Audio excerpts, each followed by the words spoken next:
Boa noite a todos, queridos, amados, maravilhosos. Boa noite, cadê a assistente social mais linda desse mundo? Mas o que é isso? Como pode? A pessoa tira meu brilho. Essa moça ficava aí todas as quintas-feiras na minha live, sabe? Todas as quintas-feiras estava boa noite, cheguei, atrasado, mas cheguei. Aí agora vai tirar meu brilho? Mas o que é isso? Ai, gente, muito legal. Então, eu trouxe essa música para vocês porque eu acho que vai ser muito o que a gente vai falar hoje, né? O que é o trabalho do assistente social, né, gente? Se não é isso, é abrir os braços, a mão, o corpo, o coração, é tudo, né? Eu penso assim que é um dos trabalhos mais ricos que existem de uma relação de amorosidade com o outro, né? E o tema que eu trouxe hoje, eu acho que também é para dar coragem para quem ainda não sabe como procurar ajuda. Porque existem muitos que estão numa condição de sufoco mesmo, assim, de calar abaixo do medo, né? E quem sabe a gente pode aqui dar uma força e lembrar de pessoas também que precisam ouvir isso, precisam tomar coragem de pedir ajuda, de buscar um apoio social, médico, que seja, né? Então, acho que junto, a gente vai poder fazer isso. A moça mais bonita já vem, tá, gente? Já vem. Eu vou ler para vocês aqui uma frase que é desse livro que eu gosto muito, que é A Codependência Nunca Mais, tá? Para pessoas que têm problema com um familiar com dependência química, mas mesmo que seja uma codependência emocional, também ele é muito bom. É o capítulo 16, estabeleça seus próprios objetivos. Acredite que a vida vale a pena ser vivida, e sua crença criará o fato. Não tenha medo de viver. William James. Acredite que a vida vale a pena ser vivida, e sua crença criará o fato. Não tenha medo de viver. Bora, gente! E essa vida aí, botar ela para tocar. Que negócio é esse? Medo de quê? Medo de quem? Né? Vamos chamar para vocês, agora isso aqui virou um espetáculo. Vamos chamar para vocês a assistente social mais linda. Quem falou, Marcela? Mais linda de Barra Mansa. Ai, a Andressa. Vamos lá, Andressa. Ei! Boa noite, está sem som? Solta o microfone, Andressa. Solta o microfone, Andressa. Saiu agora. Boa. Boa noite, tudo bom, Marlene? Está aí. Tudo bem? Boa noite. Boa noite a todos, boa noite. A Marcela não vale porque ela é minha sobrinha. Mas tá bom, tá bom. Andressa, você sempre esteve aí com a gente nas lives, muito legal, assim. Uma amiga, uma irmã de fé, né? E eu sempre estava de olho, na hora eu vou chamar a Andressa, uma hora eu vou chamar a Andressa. Eu acho que a gente tem muito assunto em comum, e a sua experiência, a sua vivência, e também a sua amorosidade no que faz, eu acho que pode trazer para a gente algumas coisas assim para ajudar. Essas lives, elas, a princípio, são direcionadas para as famílias dos dependentes químicos, da comunidade terapêutica Amor e Liberdade. Com a falta das reuniões presenciais, a gente abre esse espaço aqui e convida todos os familiares dos que estão com nós a acompanharem essa live, e todas aquelas pessoas também que se interessam pelo assunto e que podem também se informar para ajudar outras pessoas. Mesmo aquele que não tem relação direta com a dependência química, pode absorver conhecimentos e orientar outras pessoas, que precisam muito de pessoas que pensem junto. Então, isso aqui é um pensamento coletivo em benefício das pessoas, né? Sim. Então, Andressa, você trabalha aonde? Então, Marley, primeiro eu quero agradecer, né, a oportunidade de estar aqui. Eu estou sempre acompanhando a página, gosto muito das lives, né? Sempre me atraiu desde o primeiro dia, como você falou. E, assim, falar um pouquinho só do meu trabalho, né, para a gente poder dar uma direção na minha participação. Eu sou assistente social aqui no município de Barra Mansa, onde eu moro, né, mas eu atuo em 2 outros municípios da região. E, curiosamente, né, não por uma coincidência, nos 2 municípios eu atuo no CREAS. O CREAS é o Centro de Referência Especializado da Assistência Social. Geralmente o pessoal confunde ele um pouquinho com o CRAS, né? Porque o CRAS ele está presente na maioria dos territórios, é o Centro de Referência da Assistência Social, que trabalha com benefícios, com Bolsa Família, né? O acesso aos benefícios, enfim. Então, geralmente a população conhece mais o CRAS. O CREAS não, o CREAS já está direcionado para aquelas questões de violação de direitos, né? São situações de violência, né, do público que a gente chama mais fragilizado, que é a criança, o adolescente, o idoso, a pessoa com deficiência, enfim. E também adolescentes em cumprimento de medida socioeducativa, que são chamados menores infratores, né? Eles cometem atos infracionais e, dependendo da penalidade que eles sofrem, a gente faz esse acompanhamento deles. Eles ficam em liberdade assistida e a gente faz esse acompanhamento deles.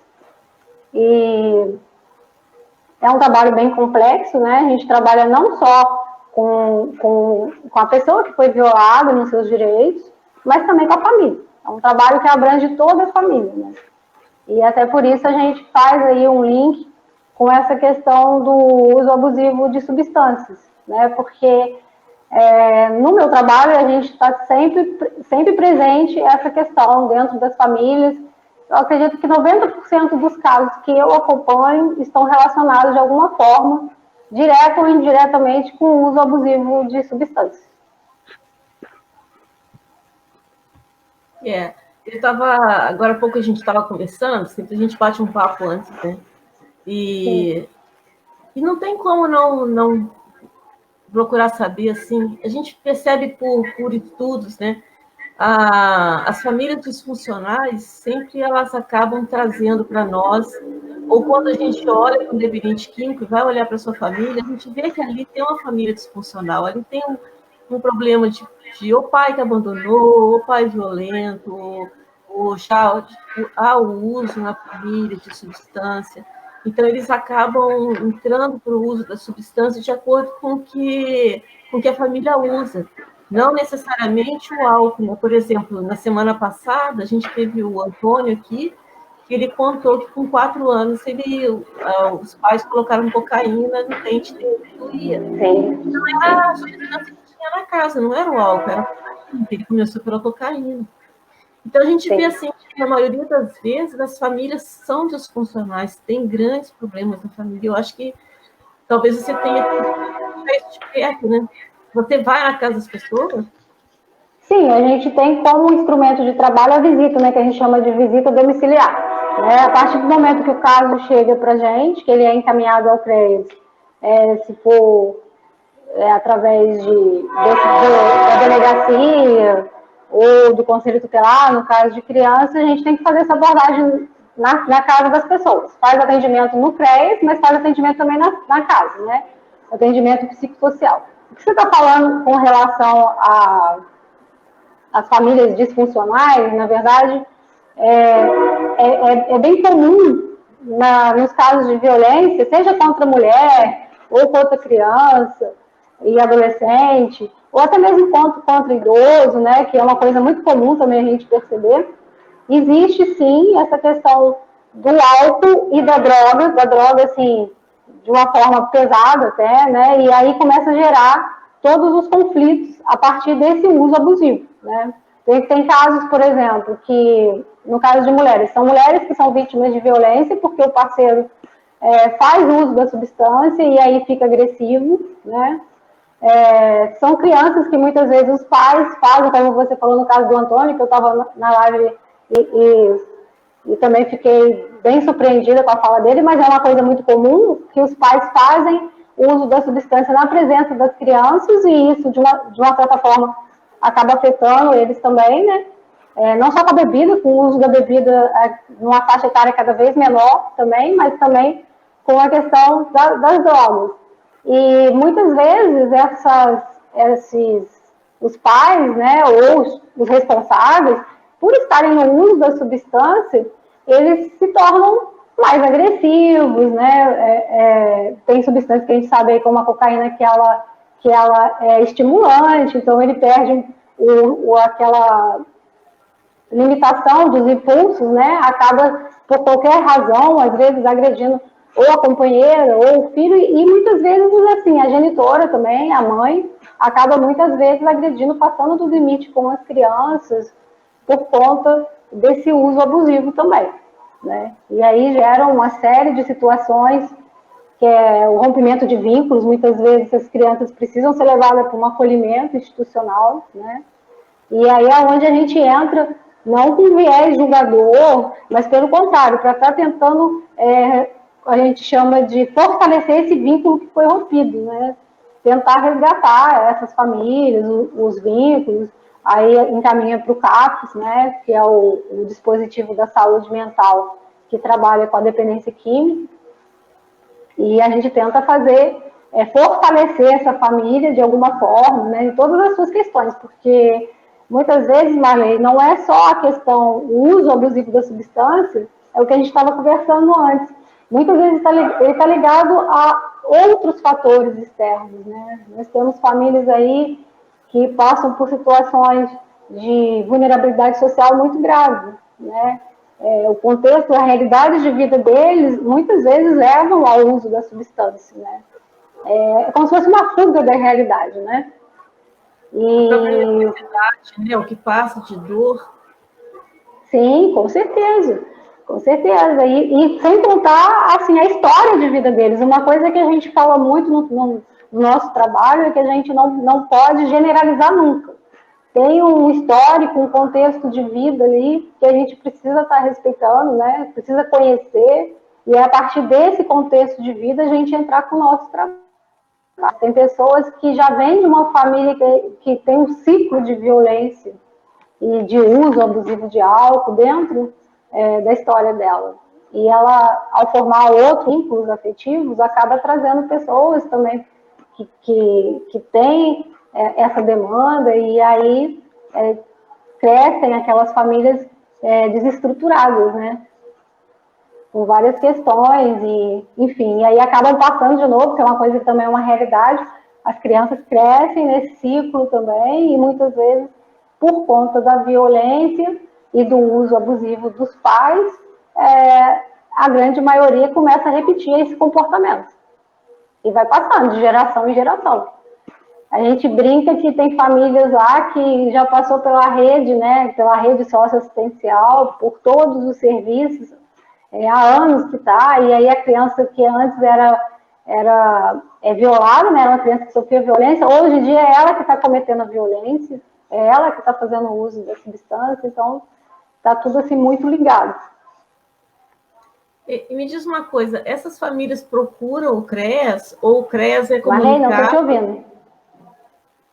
Tá ruim? Marley? Som? Andressa. Voltei. Nossa, caiu. Eu voltei. Estava de papo com a Marcela, poxa vida, mas tá tudo bem. Pô, eu estava de papo com a Marcela. Eu falei. Onde nós paramos? Então, a gente estava falando justamente sobre essa questão das famílias ficarem repetindo esse ciclo de violência, né, de geração em geração, e também do uso abusivo. Até porque, Marley, o que acontece? A criança e o adolescente, quando ele se vê em situação de violência, ele tem uma grande tendência, né, uma probabilidade muito grande dele fazer o uso abusivo de substância, né? Aquele sofrimento que traz, que ele carrega com ele, acaba afetando a autoestima dele, né? O medo, como você falou, até as relações sociais dele são prejudicadas, né? Enfim, a sensação de abandono, a sensação de ter sido violado pelas pessoas pelas quais eles deviam confiar, né? que são geralmente, a maioria das violências são por pessoas mais próximas, né? É a violência intrafamiliar. Então, eles, para poderem lidar também com essa angústia, com essa dor, se eles não tiverem um acompanhamento sistemático mesmo, né? Infelizmente, esse acompanhamento psicológico muitas vezes acaba não sendo tão eficaz, né? E aí a maioria passa a se colocar em risco também com questão do uso da droga e uso abusivo de álcool na adolescência. Às vezes, a gente falou aí, eu falei da medida socioeducativa, mas eu tenho bastante adolescentes que acabam caindo em situações de atos infracionais, se colocando em risco exatamente pela questão, né, do uso abusivo de álcool e drogas também. Está sempre associado, sempre associado. É muito raro não ter essa associação. Só para deixar claro aqui, tem pessoas já fazendo perguntas, a Marcela, e a gente eu vou olhando aqui, depois Marcela. Tá? Eu comecei a conversar com ela, depois no final eu vou respondendo. Pode escrever aí que eu vejo aqui direitinho. E ela lembrou aqui que eu tinha feito uma pergunta para você, não sei se você ouviu, se essas pessoas, essas famílias procuram o CREAS ou vocês são orientados a irem ou são alguma denúncia? Como é que acontece para você chegar até essas famílias? Olha, sinceramente, é muito raro ser uma demanda espontânea assim, a pessoa nos procurar. Geralmente, ou a gente recebe do judiciário, é muito comum, né, o Ministério Público encaminhar os casos, né, para a gente fazer acompanhamento. Conselho tutelar, que é sempre a nossa porta de entrada com relação a criança e adolescente, né? E no caso, por exemplo, da pessoa idosa, geralmente chega ou por algum vizinho, né? O vizinho sempre atento nas questões, ajuda bastante, ou através do Disque 100, que é importante um canal também aí, né? Que já é deixar aí para as pessoas que querem fazer uma denúncia, mas não querem se comprometer. Aí pode ligar de forma anônima para o Disque 100, que eles encaminham para os órgãos. Né? É só digitar 100 no telefone? Só digitar 100, diz que 100, e aí já vai ter alguém que vai colher a denúncia, né? Interessante isso aí, gente. Então, assim, mas se tiver alguma família que está passando por um processo assim de violação dos seus direitos, de abuso, ela pode se dirigir ao CREAS e pedir? Pode sim, com certeza. Às vezes, assim, ela não vai ao CREAS, mas ela vai ao CRAS, que é onde ali ela tem maior proximidade, e aí não tem problema, porque eles vão encaminhar para a gente tambem, né? Às vezes, uma coisa comum também é nos PSFs, né? Que é os postos de saúde, que a gente chama aqui PSF. Eles também são grandes parceiros nossos, que eles são geralmente aqueles que a demanda chega primeiro para eles, né? Principalmente Sim. na questão de negligência, de idoso, por exemplo, né? Porque eles estão sempre ali na comunidade, fazendo as visitas deles, e eles identificam e mandam para a gente também. Então, o CRAS e os postos de saúde acabam sendo olheiros para vocês, né? Sim, é a nossa porta de entrada. Então, Sim, hoje na comunidade, né? Mas seria bom que as pessoas pudessem ter um pouco mais dessa orientação. Eu penso que a gente estava falando isso, essa questão de pedir ajuda com relação à dependência química, que seria para o CAPS, mas mesmo assim, né? Eles têm medo também da polícia, né? Porque o maior movimento que tem de combate às drogas é dentro da polícia. E acaba se esquecendo dessa questão humanitária, que são seres humanos doentes precisando de ajuda. Então, esse ser humano doente, ele passa a ser apenas um criminoso, um bandido, um traficante, e se esquece da questão humana desse ser. E aí ele ou a família tem medo de pedir ajuda e aconteceu de uma polícia ir lá e recolher a pessoa também. Sim, é um receio bem grande mesmo dos familiares, até quando a gente está fazendo um acompanhamento, isso dificulta muito, né?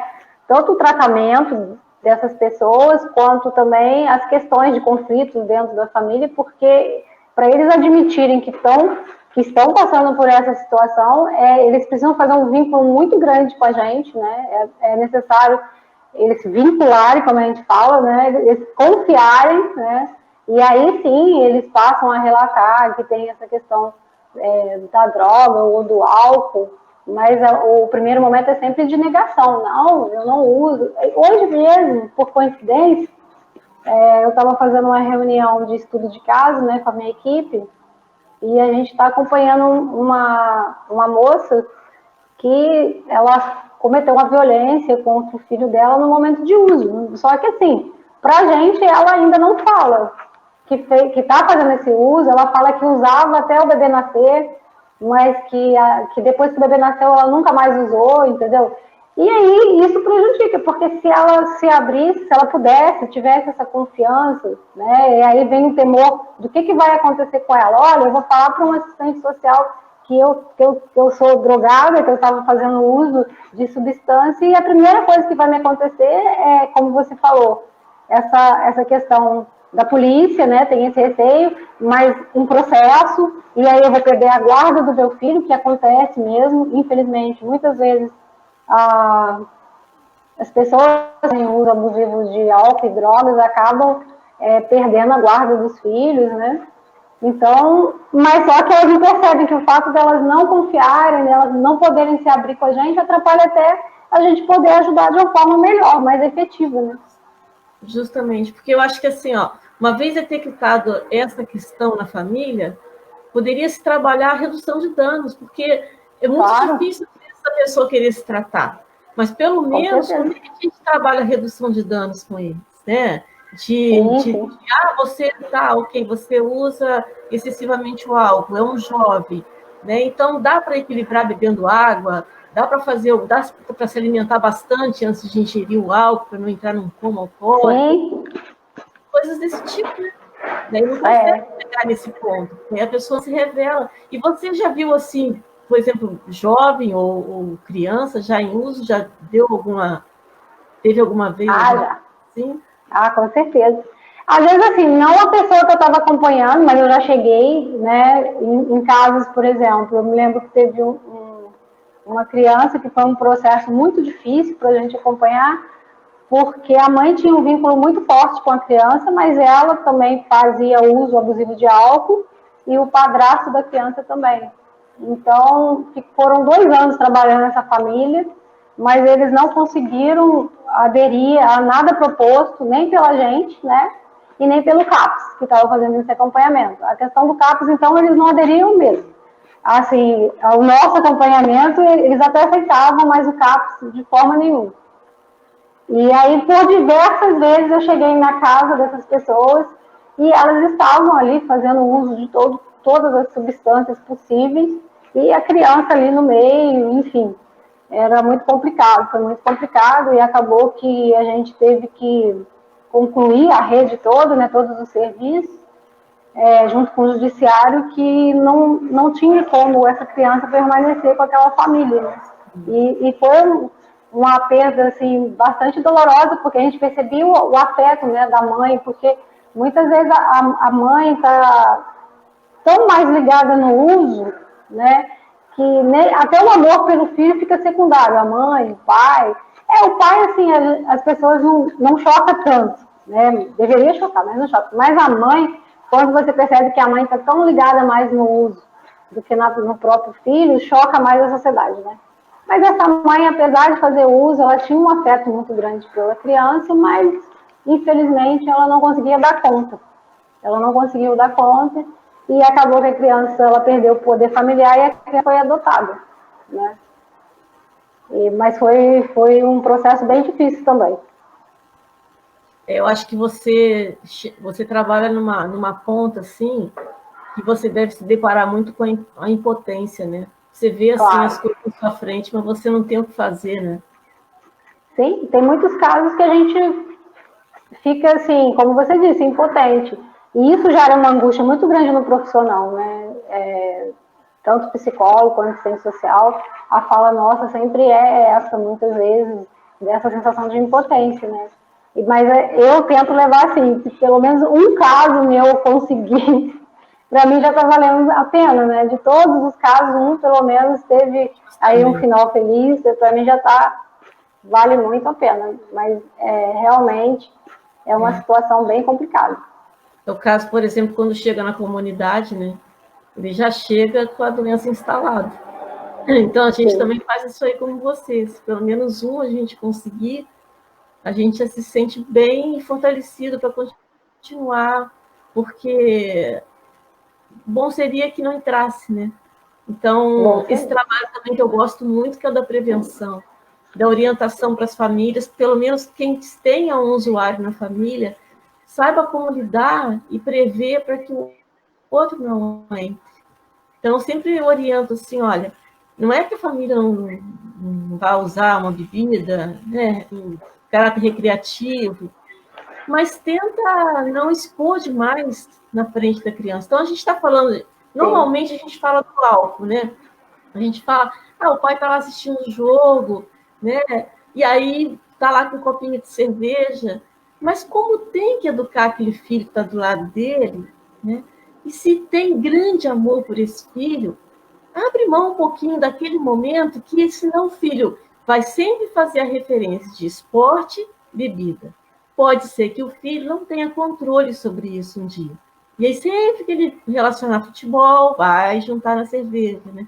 Mas nós estamos falando aqui de cerveja. Você já traz para a gente o uso de drogas pesadas. Então, quando a gente pede assim, pai, mãe, não use bebida alcoólica na frente, não, tenta disfarçar.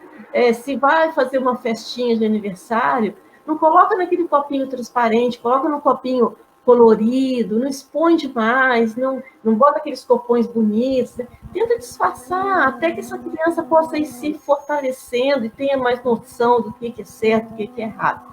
Aí a gente fala assim, do mínimo que os pais poderiam entregar e abdicar de si. Eu sei que a pessoa que gosta de tomar uma cerveja, um vinho, que seja uma bebida mais forte, abrir mão da minha cerveja no verão, mas se olhar, porque o resultado depois é tão bom, porque veja a trabalheira que dá depois de um filho, uma vez instalada uma doença, uma dependência química, e vai chegar na comunidade igual chega para a gente, muitas vezes não se vê mais solução, é igual você, chega uma hora que não se vê mais solução.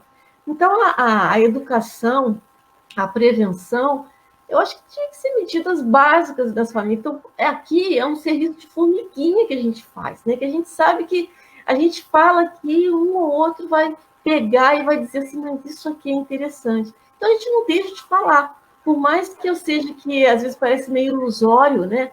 Tá doida, como é que eu vou deixar de tomar minha cerveja porque eu vou pensar que o meu filho um dia pode virar dependente químico? Mas eu acho que a gente constrói o bem do filho, querendo uma boa escola, uma boa educação, bons amigos, e por que não também uma boa atitude diante das substâncias, né? Então, assim, mesmo a pessoa que toma muita medicação, né? Pessoa muito depressiva, pai, mãe, o que o filho vê? O filho vê aquela mãe nervosa, e aí na hora que ela toma aquele comprimidinho, a mãe se acalma, dorme. Sim. Né? Então, ele começa a fazer essa relação, que toda vez que um dia eu ficar nervoso, eu posso usar algo que vai me deixar calmo. Mas pode ser que ele não use o comprimido, pode ser que ele use uma maconha. Né? Claro. E ali, se ele não resolve os seus problemas internos, como a mãe um dia não resolveu, ele vai sempre depender de uma substância que o deixe estabilizado e calmo.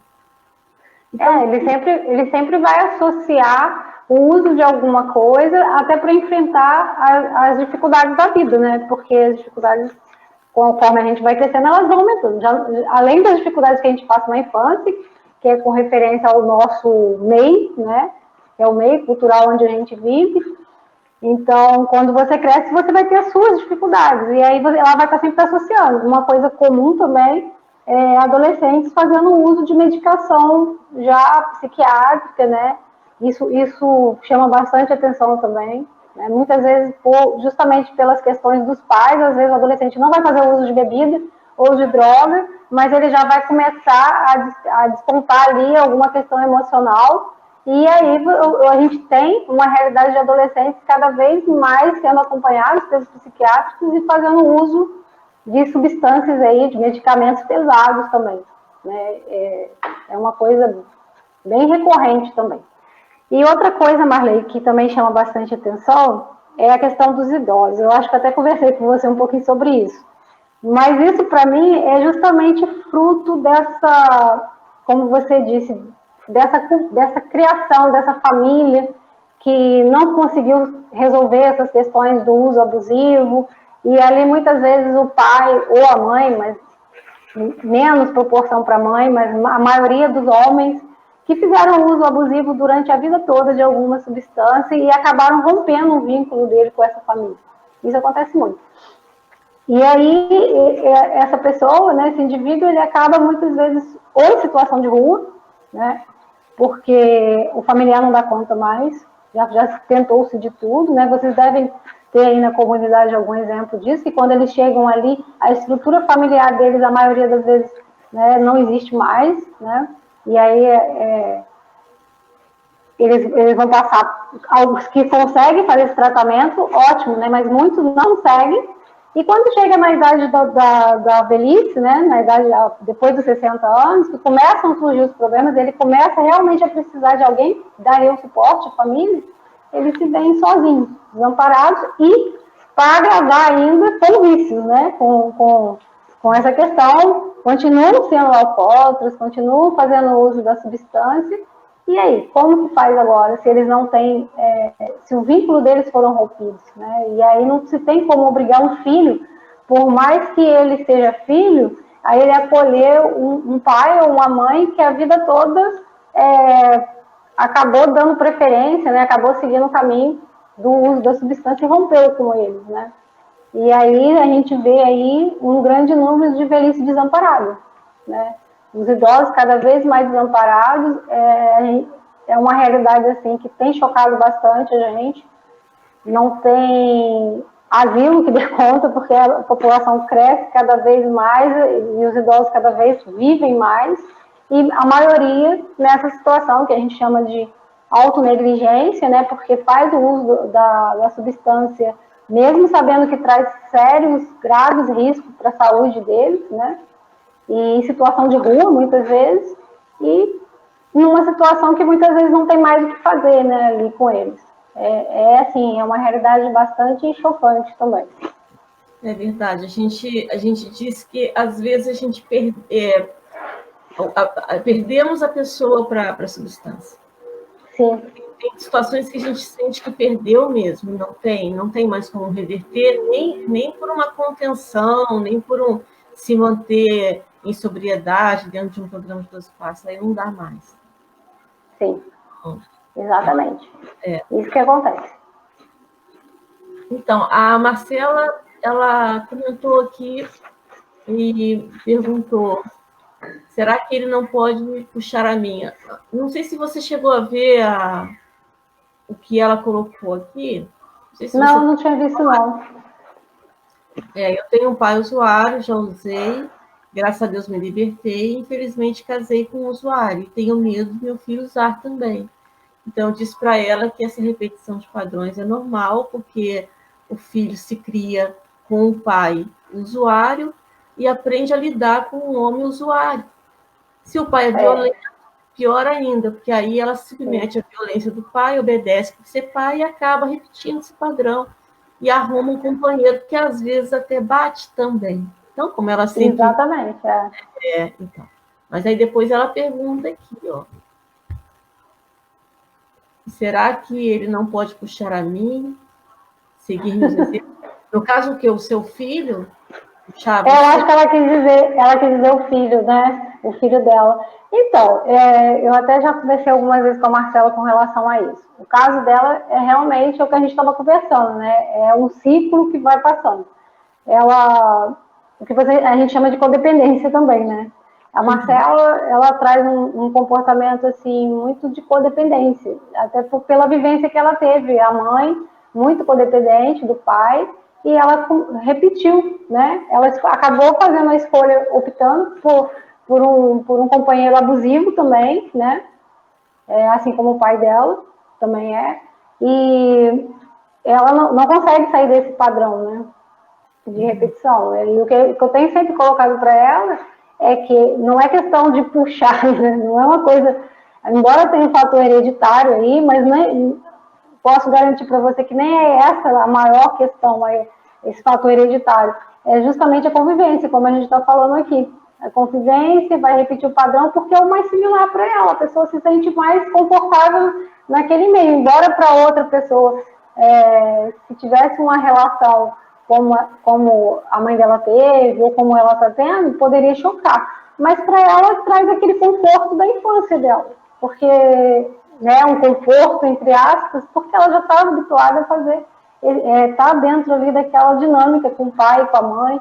Enfim, aí ela acaba se sentindo mais à vontade. E o filho dela também pode, sim, com certeza, se não tiver um rompimento desse ciclo, que eu sempre falo isso muito para ela também, se ela não romper esse ciclo, tem grande chance, sim, dele também, ou ele se tornar um abusador. Ou ele ser um abusador, ou ele ser aquele que vai ser o codependente, que geralmente é o abusado, né? Também. Isso também é um fator que acontece muito na violência. A violência também traz esse fator. Eu achei bem interessante essa relação que a gente está fazendo do uso abusivo de substância com a violência. Eu até estou pensando em fazer fazer uma tese sobre isso, porque realmente também a violência traz esse fator de padrão, de repetição. Assim como o uso abusivo de substância também. Ô, Marcela, eu vou deixar para você aqui, ó, essa leitura aqui excelente para você, Marcela, excelente. Aí você se cura para você poder tratar dos outros. Eu acho que a dica aí de fazer isso aí. social é legal, mas você tem que realmente se fortalecer. Eu até conversei com a Andresa esses dias sobre isso, como ajudar, a gente tem que aprender a ajudar também. E principalmente, se hoje, né, nós tiramos esse tema para falar da live, que é sobre o medo e a coragem, tenha coragem de olhar para o teu filho com a força de um homem que vai se tornar saudável, forte, porque o teu medo passa o medo para o teu filho. Então, assim, você é mãe, você gerou teu filho, você gera a coragem do teu filho. Então, se você, principalmente, tem essa preocupação com o teu filho, busque ajuda o mais rápido possível para que você passe essa coragem. Né? Então, quanto antes você procurar grupo de apoio, mesmo que seja online, mas grupos de codependente, com certeza a Andresa vai saber te orientar sobre isso, né? Mas busque ajuda em grupo, principalmente, porque no grupo você vai se abrir muito mais. Pode ter uma terapia individual, é importante, mas o grupo também fortalece muito pelas partilhas, né? A gente sente muita falta, assim, nessa pandemia dos grupos, né? Mas as partilhas são excelentes, né? Acho que o trabalho em grupo fortalece muito, a gente se identifica, a gente cria amizade, a gente parece que cria coragem, porque fica todo mundo junto, né? Eu vou. Então, eu vou chegar em casa, eu vou resolver. Sim, e um compreende melhor o outro, né? Sim, tem isso também. Então, meus amados queridos, não sei se a Andresa tem mais alguma coisa, se alguém quer perguntar alguma coisa. É sempre um risco a gente falar, meu Deus, ai meu Deus, pergunta, Jesus, o que vai perguntar? Não, pode perguntar. Mas a gente, acho que sim, foi muito maravilhoso esse bate-papo, Andresa, assim, que eu sentia que essa sintonia que a gente tem desse caminho, desse trabalho, a vontade que a gente tem de fazer, muito com o que a gente vê, como que a gente aprende, né? Sim.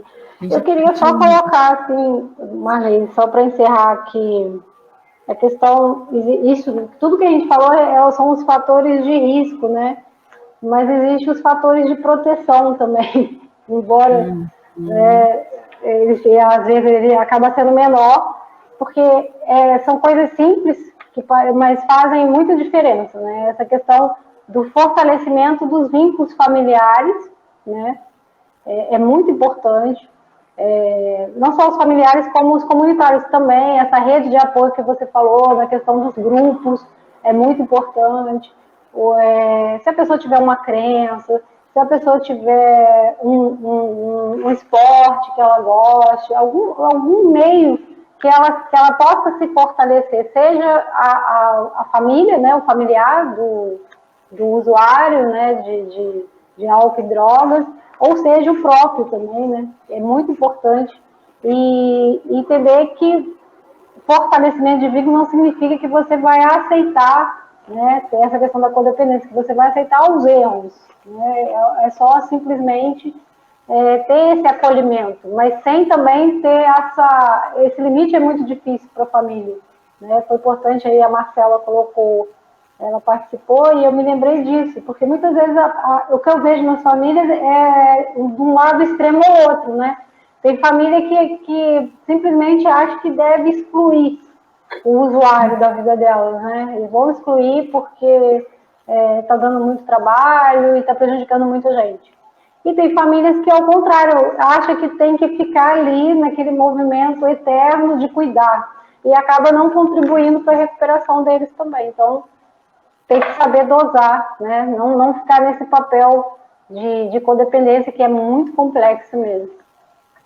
Justamente. Eu acho que a gente pode criar uma rede aqui pelo menos, de orientação, que não precisa ficar nessa dor e nesse sofrimento sozinho, né? E tem gente que está olhando para isso, sim, que pode perder o medo de se revelar, de se falar, porque quanto mais demora, pior é, né? Pedir ajuda enquanto há tempo de vida, de sobrevida, de qualidade de vida, né? Porque depois que a pessoa perde as forças, tanto o dependente químico quanto o familiar adoecem profundamente. E há doenças que são irreversíveis por conta do sofrimento de ver uma pessoa no uso. Então, não fiquem com medo de abrir, de pedir ajuda, de procurar os grupos e as redes de apoio que o serviço público disponibiliza para as pessoas. E hoje em dia, online também, tanta coisa a gente pode procurar. Né? Mesmo a gente, qualquer coisa, manda mensagem aí, mas não fica no oculto, não, porque dói muito, né? Sozinho dói muito. Aí. Então, nós estamos aqui para ajudar. Se a gente puder encerrar, eu vou colocar uma música. Eu não sei quem chegou atrasado, perdeu a música da abertura. Você gostou, Andressa? Eu adorei. Eu confesso que eu já conhecia, eu gosto muito dela. Gosto bastante dessa música. Muito bonita. Então, vamos lá. Eu vou passar agora para outra. Ela se chama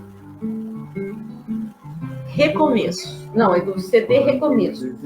Gestos Pequenos. Quantas lições. Vamos lá, gente. Ao longo do tempo, quantos de nós perderam o medo de se entregar ao simples ato de amar? Tantos carinhos e tantos acenos estão ao alcance das mãos. Um jeito de olhar, um abraço de irmão. E quando um sorriso transforma o dia daquele que vive tão só. Gestos pequenos, você percebeu, são grandes mensagens de Deus. Gestos pequenos, você já notou, são grandes sementes de amor. Quantos exemplos, quantas lições.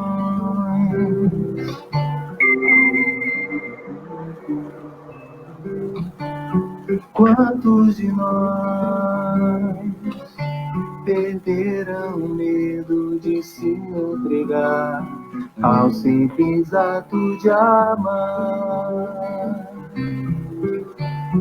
Viram no outro um espelho de si, mesmo com pouco e nada a esperar, encontraram no amor uma chance real de viver a felicidade.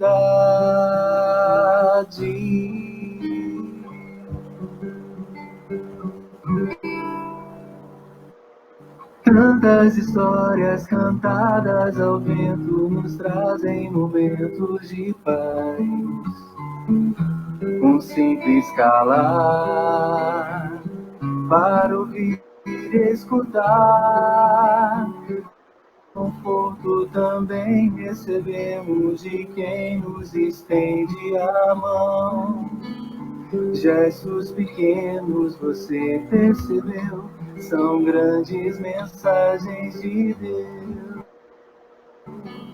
Gestos pequenos, você já notou, são grandes sementes de amor.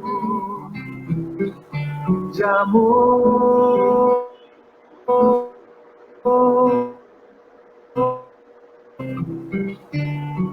Quantos exemplos, quantas lições. Coisa boa, gente. Andressa, tantas lives você acompanhou. Que legal, foi muito bom estar com você.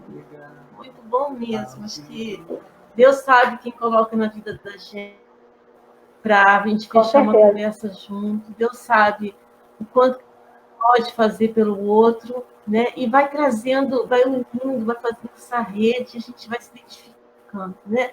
Então foi bom demais conversar contigo, conhecer teu trabalho. Agradeço muito, muito, muito por essa disponibilidade comigo.